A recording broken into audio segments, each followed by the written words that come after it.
Hello viewers welcome to our channel. నేను మీ చరణ్ పరిమి. హత్య కేసులో నిందితులను పట్టించిన టాటూ పట్టించడం ఏంటనుకున్నారా? ఇది గజనీ లెవెల్ ట్విస్ట్ అసలు. ఎలా అంటే ఒంటి మీద టాటూ వేయించుకుంటే ఆ టాటూ ద్వారా హంతకులు ఎవరో గుర్తుపట్టి పోలీసులు పట్టుకున్నారు. అసలు టాటూ ఏ విధంగా హంతకుల్ని గుర్తించేలా చేసింది? అసలు దీని కథ ఏంటి? ఎవరి హత్య ఏంటి అనేది ఒకసారి చూద్దాం. ఇది ముంబైలో జరిగిన హత్య. చాలా మంచి ఇంట్రెస్టింగ్ క్రైమ్ స్టోరీ అనమాట. సో దీని వెనక ఏం జరిగింది ఏంటనేది ఒకసారి గమనిస్తే ముంబైలో గురు వాగ్మారే అనే ఒక ఆర్‌టీఐ కార్యకర్త ఉన్నాడు. ఆయన 50 సంవత్సరాలుంటాయి. సో, ఆర్‌టీఐ అంటే తెలిసిందే గదా! ఎక్కడైనా ఏదైనా ఇన్ఫర్మేషన్ ఏదైనా అక్రమం జరుగుతుంది అనే డౌట్ ఉన్నా, ఏదైనా ఆఫీస్‌లో ఏదైనా తప్పు జరుగుతుందనేది అనిపించినా, లేదా ఇంకేదైనా కాన్ఫిడెన్షియల్ ఇన్ఫర్మేషన్ గవర్నమెంట్ నుంచి తీసుకోవాలన్నా, మనం ఆర్‌టీఐ యాక్ట్ రూపంలో మనకు రైట్ టు ఇన్ఫర్మేషన్ యాక్ట్ ఉంది గదా! సో, దాన్ని బేస్ చేసుకొని ఆర్‌టీఐ పిటిషన్ వేయడము, ఆ ఇన్ఫర్మేషన్ మనం తీసుకోవడం జరుగుతుంది. ఇది గవర్నమెంట్ మనకిచ్చిన హక్కు. అయితే ఈ హక్కు నిజానికి సామాన్యులకు ఎంతో ఉపయోగకరమైంది.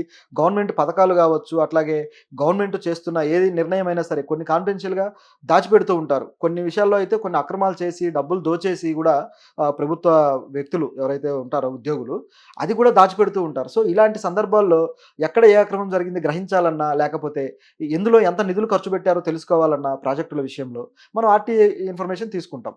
ఇదో పద్ధతి. అయితే కొందరు దీన్ని దుర్వినియోగం చేస్తున్న పరిస్థితి గూడా ఉంది. సో, ఏం చేస్తున్నారంటే వాళ్ళకి అనవసరంగా కొన్ని సంస్థల్లో ఏళ్ళు పెట్టి ఆ సంస్థల్ని డిస్టర్బ్ చేయడానికో, లేకపోతే ఆ సంస్థల్ని బెదిరించడానికో ఆర్‌టీఐ యాక్ట్ ఏసి దానికి సంబంధించిన ఇన్ఫర్మేషన్ తీసుకొని బెదిరిస్తున్న పరిస్థితులు గూడా ఉన్నాయి. సో, మరి ఈ గురు వాగ్మారే అనే వ్యక్తి గూడా ఆ టైప్‌లో కొన్ని పనులు చేశాడనమాట. పేరుకు ఆర్‌టీఐ కార్యకర్త అయినా ఈయన కథే వేరుగా ఉంది. సో, అదేంటో చూద్దాం. గురు వాగ్మారే గత 17వ తారీఖు ఆయన హత్య చేయబడ్డాడు. అది ఒక స్పాలో ఆయన్ని పొడిచి తర్వాత గొంతు కోసి చంపేశారు నిందితులు. సో, చంపేసిన తర్వాత వాళ్ళు అక్కడి నుంచి పారిపోయారు.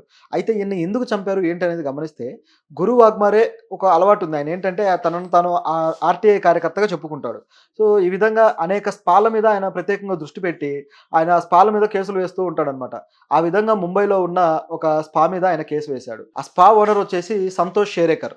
సో, ఈ సంతోష్ షేరేకర్‌ని కూడా ఇదే విధంగా ఆయన స్పా మీద కేసు వేయడము, ఇబ్బందులు పెట్టడం ఇలా చేస్తూ వస్తున్నాడు. సో, ఈయనకిక తిక్కరేగింది. ఏం చేయాలిరా అని చెప్పి ఆలోచించాడు సంతోష్ షేరేకర్. ఇక లాభం లేదు ఈయన్ని లేపేద్దాం అని చెప్పేసి ఒక దశలో డిసైడ్ అయిపోయాడు. డిసైడ్ అయ్యి ఏం చేశాడంటే ఈయనకి ఇక చంపడానికి కిల్లర్ కావాలి గదా! ఒక కాంట్రాక్ట్ కిల్లర్‌ని వెతుక్కున్నాడు. సో, అలా వెతుక్కుంటే దొరికిన కాంట్రాక్ట్ కిల్లర్ పేరు ఫిరోజ్ అన్సారీ. ఈ ఫిరోజ్ అన్సారీ కూడా ఆయనకు గూడా ఒక స్పా ఉంది. సో, తనకంటూ పర్సనల్‌గా స్పా ఉంది. కానీ ఆ ఫిరోజ్ అన్సారీ దాదాపు ఒక 6,00,000 ఇస్తాను అంటే దానికి సరే అని ఒప్పుకున్నాడు. అంటే అతనికి ఉన్న అలవాటేంటంటే ఇతను యాక్చువల్‌గా కాంట్రాక్ట్ కిల్లర్ ఫిరోజ్ అన్సారీ. ఆ స్పా అనేది అతనికి ఒక సైడ్ బిజినెస్ లాంటిదే. సో, ఈ కాంట్రాక్ట్ కిల్లరు ఇలా కాంట్రాక్ట్‌కి మటన్లు తీసుకోవడం, చేసేయడం ఈ విధంగా జరుగుతూ ఉంటుందనమాట. సో, ఆ విధంగా 6,00,000కి ఒప్పుకున్నాడు. 4,00,000 అడ్వాన్స్ కూడా తీసుకున్నాడు. ఇతను ఢిల్లీలో ఉండే తన ఫ్రెండ్‌ని కాంటాక్ట్ చేశాడనమాట. కాంటాక్ట్ చేసాడు. ఆ కాంటాక్ట్ చేసిన ఆ ఫ్రెండ్ పేరొచ్చేసి షకీల్ అన్సారీ. సో, వీళ్ళిద్దరూ కలిసి ఇక మర్డర్ ప్లాన్ వేశారు. వీడిని ఎలా చంపాలి ఏంటి అని చెప్పేసి. సో, అలాంటి డే కోసం ఎదురు చూస్తూ ఉన్నారనమాట. అలా చూస్తూ ఉండగా ఆ డే రానే వచ్చింది. ఆ 17వ తారీఖు యాక్చువల్‌గా ఆయన బర్త్‌డే. 50వ బర్త్‌డే అంటే గురు వాగ్మారే బర్త్‌డే. సో, బర్త్‌డే రోజే డెత్ డే అయింది ఆయనకి. ఇదొక ఐరనీ. సో, ఎలా జరిగిందని చూస్తే ఈ గురు వాగ్మారేకి ఈ ఏదైతే స్పా ఉందో అతను రెగ్యులర్‌గా వెళ్ళే స్పా సంతోష్ స్పా ఉంది గదా! అక్కడ అతనికి ఒక 24 ఏళ్ల అమ్మాయి ఒక స్నేహితురాలు ఉంది. అంటే స్నేహితురాలు అంటే ఇంక మీరు అర్థం జేసుకోవచ్చు. స్పాలో స్నేహితురాలు ఏ విధంగా ఉంటుందో. సో, ఆ విధమైన ఒక బాండింగ్‌తో కూడిన ఆహ్, సీక్రెట్ గర్ల్ ఫ్రెండ్ అనొచ్చు. సో, అట్లా ఉంది. సో, ఆమెతో పాటు కొంతమందిని తీసుకొని వెళ్ళి అతను మంచిగా పార్టీ చేసుకుంటున్నాడు. సో, తన బర్త్‌డే పార్టీ గదా! గట్టిగా సెలబ్రేట్ చేసుకోవడం ఇదంతా జరుగుతుంది. సో, సెలబ్రేషన్ అయిపోయిన తర్వాత మళ్ళీ తిరిగి ఇదే స్పాకి బయలుదేరారు. సో, ఈ ప్రాసెస్‌లో సెలబ్రేషన్ జరుగుతున్న టైంలో వీళ్ళిద్దరూ గూడా ఫిరోజ్ గావచ్చు, అలాగే షకీల్ గావచ్చు వీళ్ళిద్దరూ వాళ్ళని గమనిస్తూ ఉన్నారనమాట. ఇతను ఏంటి? ఇతని పరిస్థితి ఏంటి? అని జెప్పేసి. అంటే చంపడానికి అనువైన సందర్భం కోసం పరిస్థితి కోసం ఎదురు చూస్తూ ఉన్నారు. సో, మొత్తానికి అక్కడి నుంచి బయలుదేరి తిరిగి స్పాకు వస్తూ ఉన్నాడనమాట. అతన్ని వీళ్ళు గూడా వెహికల్‌లో ఫాలో అవుతూ ఉన్నారు. ఈ ఫాలో అయ్యేదంతా గూడా ఆహ్, మొత్తం ఆ రోడ్ ఉంది గదా! ఆ రోడ్ మొత్తం మీద ఫాలో అవుతూ వచ్చారు. చివరికి స్పా దగ్గరికి చేరుకున్నాక ఇమ్మీడియేట్‌గా ఏం చేశారంటే వీళ్ళు ఒక కత్తెర కొన్నారనమాట ఈయన మర్డర్ చేయడానికి. కత్తెరతో ఎలా మర్డర్ చేస్తారని డౌటొచ్చిందా? వీళ్ళేం చేశారంటే మరి కత్తులెందుకు కొనలేదో గూడా మరి తెలీదు. పైగా ఇతను మంచి ప్రొఫెషనల్ కిల్లర్. సో, మరి ఇతని చంపే స్టైల్ గూడా ఏదో డిఫరెంట్‌గా ఉన్నట్టుంది. ఆ కత్తెర కొని ఆ కత్తెర ఇప్పుడు 2 సిజర్స్ ఉంటుంది గదా! సో, దాన్ని తీసేసి 2 విడివిడిగా చేశారనమాట. విడిగా చేయడం వల్ల ఒక కత్తిలాగా అయిపోయాయి. సో, పట్టుకోవడానికి అనుకూలంగా ఉన్నట్టుంది. ఆ విధంగా చెరొక కత్తి పట్టుకున్నారు. కత్తెరలోంచి వచ్చిన కత్తులు. సో, పట్టుకొని ఇక అతన్ని స్పాలోకి వెళ్ళిన తర్వాత అతను ఒక రెగ్యులర్ స్పా యాక్టివిటీ ఏదైతే ఉంటుందో ఆ విధంగా ఉన్న టైంలో సడెన్‌గా వీళ్ళు ఎంట్రీ ఇచ్చేసి లోపలికెళ్ళి అతన్ని ఒకళ్ళేమో కత్తితో పొడిచారు. మరొకరేమో గొంతు కోసారు. అతను అక్కడికక్కడే బ్లడ్ మొత్తం పోయింది. తర్వాత చచ్చిపోయాడు. సో, ఇది పరిస్థితి ఆ స్పాలో. సో, తర్వాత ఇక మిగతా అంతా గూడా అల్లకల్లోలం రేగింది. గందరగోళం అయిపోయింది. సో, అక్కడి నుంచి ఇక వీళ్ళు ఇమ్మీడియేట్‌గా వాళ్ళు అక్కడి నుంచి పారిపోయారు. పారిపోయి అతను ఫిరోజ్ స్పా ఏదైతే ఉందో ఆ స్పా దగ్గరకొచ్చాడనమాట. వచ్చి ఆ స్పాలో దాక్కున్నారు. మరేంటి స్పాలో మనుషులు లేరా అంటే ఇక్కడ ఒక ట్విస్ట్ ఉంది. ఫిరోజ్ స్పా మీద కూడా ఈ గురు వాగ్మారే కేసు వేశాడు. ఇదే విధంగా ఆర్‌టీఐ కేసు వేశాడనమాట. సో, దానివల్ల అట్లా 2, 3 కేసులు దాని మీద వేయటంతోటి అది గత ఏడాదే మూతబడింది. సో, సంవత్సరం నుంచి అది మూతబడే ఉంది ఆ స్పా. ఈ గ్రడ్జ్ గూడా అతను పెట్టుకొనున్నాడు ఫిరోజ్. సో, అతని మీద ఏ విధంగా రివెంజ్ తీర్చుకోవాలనుకుంటున్న టైంలో ఈ కాంట్రాక్ట్ వచ్చింది. అతన్ని చంపేయాలి అని జెప్పేసి. ఆల్రెడీ తనకు అతని మీద కోపం ఉంది గాబట్టి, పైగా ఆల్రెడీ కాంట్రాక్ట్ కిల్లరే గాబట్టి, సో, అతనికిక చంపడానికి ఒక అవకాశం దొరికినట్టయింది. దాంతో పాటు డబ్బులు గూడా వస్తున్నాయి. అంటే తన సొంత గ్రడ్జ్ తీర్చుకోవడానికి గూడా డబ్బులు తీసుకొని మరీ జేశాడనమాట. వీడు ఇంకా తెలివైన కిల్లర్. సో, ఆ విధంగా వచ్చేసి వాళ్ళేసుకున్న రెయిన్ కోట్సు, తర్వాత వాళ్ళ షూసు, గ్లౌజెస్ అన్నీ తీసేసి అక్కడ పెట్టేసి వాళ్ళు అక్కడి నుంచి వెళ్ళిపోయారు. అయితే వీళ్ళనిక పోలీసులు చేజ్ జేయడం మొదలుపెట్టారు. అలా చేజ్ చేసి మొత్తానికి రాజస్థాన్‌లోని కోటాలో అరెస్ట్ చేశారు. సో, అరెస్ట్ చేసిన తర్వాత డీసీపీ దత్తా నల్వాడే ఈ విషయమంతా వెల్లడించాడనమాట. సో, ఈ విధంగా హత్య జరిగింది అని జెప్పేసి. అయితే దీంట్లో మరి హంతకుల్ని ఎలా పట్టుకున్నారు అనే డౌటు ఉంది గదా! ఆ టాటూ వల్ల పట్టుకున్నారు. టాటూ వల్ల ఎలా పట్టుకున్నారంటే టాటూ వల్ల ఎలా పట్టుకున్నారంటే, ఈ గురు ఎవరైతే ఉన్నాడో, ఈ గురు వాగ్మారే, ఈయన తనకేదైనా ప్రమాదం జరిగితే, ఆ ప్రమాదం ఎవరు చేశారు అంటూ ఒక 22 మంది పేర్లు ఆయన తొడ మీద టాటూ వేయించుకున్నాడు.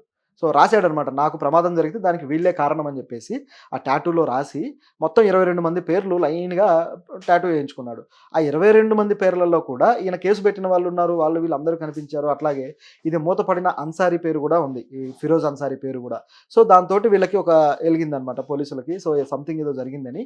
వాళ్ళు ఆల్రెడీ సీసీ ఫుటేజ్‌లు చూడడంతోటి అక్కడ అతని కారు బర్త్‌డే పార్టీ చేసుకున్న తర్వాత తిరిగి ఇక్కడికొచ్చాడు గదా! స్పాకి. వీళ్ళు గూడా ఫాలో అయ్యారు గాబట్టి, ఆ ఫాలో అయిన వాళ్ళలో ఆ ఫిరోజ్ అన్సారీ ఉండడము. సో, అతన్ని వీళ్ళు పోలీసులు గుర్తుపట్టడము. ఈ విధంగా జరిగింది. సో, ఇట్లా అతన్ని గుర్తించి ఆ టాటూ ద్వారా వీళ్ళు పట్టుకొని పోలీసులు అరెస్ట్ చేశారు. ఇదొక ఎత్తయితే ఇక గురు ఎవరైతే ఉన్నారో ఈ గురు వాగ్మరే. సో, ఈ గురు వాగ్మరే కూడా ఈ ఆర్‌టీఏ పేరుతోటి అనేక స్పాల మీద దాడులు ఈ విధంగా కేసులు పెట్టి డబ్బులు వసూలు చేసుకుంటూ ఉండేవాడట. ఆయనకు ఆల్రెడీ 24 ఏళ్ల కొడుకున్నాడు. సో, మంచి ఫ్యామిలీ. కాకపోతే తన కారు మీద గూడా అతను అంటే నిజాయితీ పరుడుగా చూపించుకుంటూ కారు మీద గూడా అతను రాయించుకున్న వాక్యం ఏంటంటే ఆహ్, అలా స్వచ్ఛత అలాగే సంక్షేమం అని జెప్పేసి అతను వాక్యం గూడా రాయించుకున్నాడు. సో, అంత అంటే చూడ్డానికి పైకేమో ఒక పెద్ద మనిషిలాగా కనిపిస్తూ లోపల మాత్రం ఈ విధంగా పనులు ఈ క్రిమినల్ యాక్టివిటీస్ చేస్తున్నారనమాట. ఆర్‌టీఐని ఈ విధంగా దుర్వినియోగం చేయొచ్చు అని జెప్పి ఇతను నిరూపించాడు. కాకపోతే ఇలా దుర్వినియోగం చేసి క్రిమినల్ యాక్టివిటీస్ చేస్తే దానికి తిరిగి మూల్యం చెల్లించుకోవచ్చు అని జెప్పేసి ఈ క్రిమినల్స్ నిరూపించారు. అలాగే అయితే ఇందులో ఇతని మీద గురు వాగ్మరే మీద దాదాపు 8 కేసులు ఉన్నాయి. అంటే 8 గూడా అబ్యూజ్ కేసులు, అట్లాగే రేప్ కేసు ఉంది. అలాగే డబ్బులు గుంజడం అనే కేసు గూడా ఉంది ఇతని మీద. అంటే ఇట్లాగా స్పాల మీద బెదిరించి డబ్బులు వసూలు చేస్తాడు గదా! మాట వినని వాళ్ళ మీద అయితే కేసు పెడతాడు. మాట వింటే వాళ్ళు తిరిగి డబ్బులిస్తారు. సో, ఇదంతా గూడా ఒక దందాలాగా అతను నడిపిచ్చాడు. సో, దానికి సంబంధించి కేసులన్నీ గూడా బుక్ అయ్యాయి. దీంతో పాటు 22 నాన్ కాగ్నిజబుల్ కేసులు గూడా అతని మీద బుక్ అయ్యాయి. సో, ఈ నాన్ కాగ్నిజబుల్ కేసు ఏంటంటే ఇవి ఆ కేసుల విషయంలో పోలీసులు అరెస్ట్ చేసే పరిస్థితి ఉండదు. అంటే నాన్ సీరియస్‌గా కనపడుతూ ఉంటుందది. సో, దానివల్ల అంటే వీళ్ళు అరెస్ట్ వారెంట్ ఉంటే తప్ప అరెస్ట్ చేయలేరు. అలాగే ఈ ఏదైతే దర్యాప్తు ఉంటుందో అది కూడా జ్యుడిషియరీ మెజిస్ట్రేట్ ఆజ్ఞలు లేకుండా చేయలేరనమాట. వాళ్ళ ఉత్తర్వులు ఉంటేనే చేయాలి. ఇవి నాన్ కాగ్నిజబుల్ కేసులు. సో, ఇలాంటి కేసులు పెట్టడం వల్ల దీని మీద ఇలాంటి ఏదైతే చట్ట వ్యతిరేకమైన కార్యక్రమం ఏదైతే ఉందో ఈ మర్డర్‌లు కావచ్చు, ఇలాంటివి జరిగితే పోలీసులు గూడా ఊరుకోరు గాబట్టి వాళ్ళు గూడా రియాక్ట్ అయ్యి అరెస్ట్ చేయడం జరిగింది. సో, ఇక్కడ మంచి, చెడు చెప్పుకోవడానికి గూడా ఛాన్స్ లేదు. మంచి పేరు జెప్పేసి అతను ఈ విధంగా ప్రవర్తించాడు క్రిమినల్ లాగానే. అలాగే వీళ్ళు కూడా క్రిమినల్స్ లాగానే బిహేవ్ చేశారు. సో, ఇదంతా ఎందుకు చెప్తున్నాము అంటే సొసైటీ ఏ విధంగా పోతుంది, ఏ విధంగా ఈ క్రిమినల్స్ యాక్టివిటీస్ ఉన్నాయి, మనం ఎంత జాగ్రత్తగా ఉండాలనేది గ్రహించుకోవడానికి మాత్రం ఇదంతా.